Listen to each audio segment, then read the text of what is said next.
যে ন প্ৰেৰণাৰে আমি কাম কৰিবলৈ অগ্ৰসৰ হওঁ। এতিয়া এই ৰূপহী অসম হয়তো তেনেকুৱা এটা নিজস্ব পৰিকল্পনাৰে আগবাঢ়িছে। আমাৰ যদি সংগী ভাল হয় তেতিয়াহ'লে ভাল চিন্তা হয়, আৰু যদি বেয়া সংগী হয় বেয়া সংগ হয় বেয়া চিন্তা হয়। মানে ধৰক এতিয়া ৰূপহী অসম বা তেনেকুৱা ধৰণৰ যিবিলাক অনুষ্ঠান আমাৰ মাজত সচেতন হয়, ভাল চিন্তা কৰা অনুষ্ঠান, সেই একেখিনিয়ে মানুহ আমি বেলেগ ধৰণৰ এটা অনুষ্ঠান জন্ম দিব পাৰোঁ।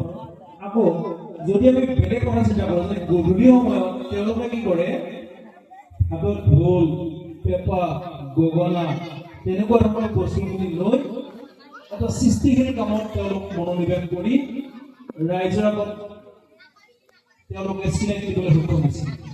আকৌ তেনেকুৱা হাজাৰ হাজাৰ মানুহ অবাধে গৈ সমাজত বিপদত পৰিচালনা কৰিছে।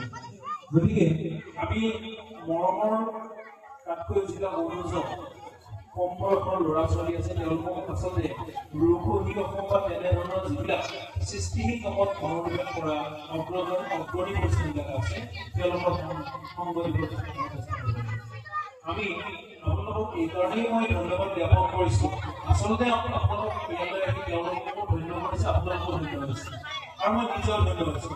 কাৰণ মই ইতিমধ্যে উল্লেখ কৰিছোঁ তেওঁলোকৰ মই এগৰাকী বিগ ফেন, মানে বিৰাট এগৰাকী এনেকুৱা এগৰাকী যে গৌতম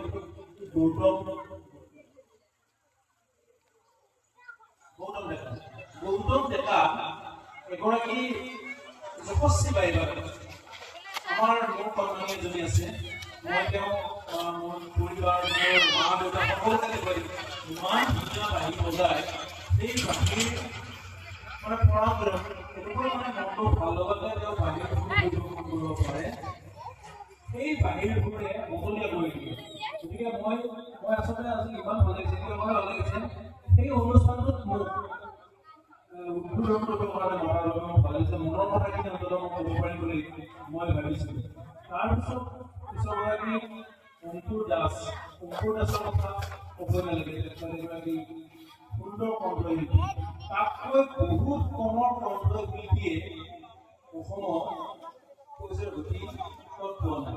যদি অংকুৰ দাসে ইচ্ছা কৰে বা গৌতম ডেকা, নিকুঞ্জ ডেকা, বিকাশ ভাস্কৰ এইবিলাকে যদি ইচ্ছা কৰা হেঁতেন তেওঁলোকে বহুত পইচাৰ মালিক হ'ব পাৰিলেহেঁতেন, কিন্তু তেওঁলোকে সেই কথাটো ভবা নাই। তেওঁলোকে পইচা আনে নাহে সেইবোৰ কথা বাদ দি অসমৰ পৰম্পৰাগত থলুৱা কৃষ্টিবিলাক সংস্কৃতিৰ বতৰা লৈ বিভিন্ন মঞ্চত পৰিৱেশন কৰিবলৈ চেষ্টা কৰিছে। যদি গৌতম ডেকাই ভাবিলেহেঁতেন মই এইবাৰ বেলেগ এগৰাকী কণ্ঠশিল্পীৰ লগত যদি মই ভাবিব যাওঁ মই ভাল পইচা পাম, তেনেকৈ কিন্তু ভবা নাই নহয় বাৰু। গতিকে ভাবিলে কিন্তু নিজৰ পইচাৰ ফকাত গ্ৰহণ কৰিব পাৰিলেহেঁতেন, কিন্তু তথাপিও এটা সম্ভাৱনা লৈ এই থলুৱা কৃষ্টি বিভিন্ন ধৰণৰ কৃষ্টি আমাৰ অসমত আছে, সেই কৃষ্টিসমূহ ঠোক কৰি লৈ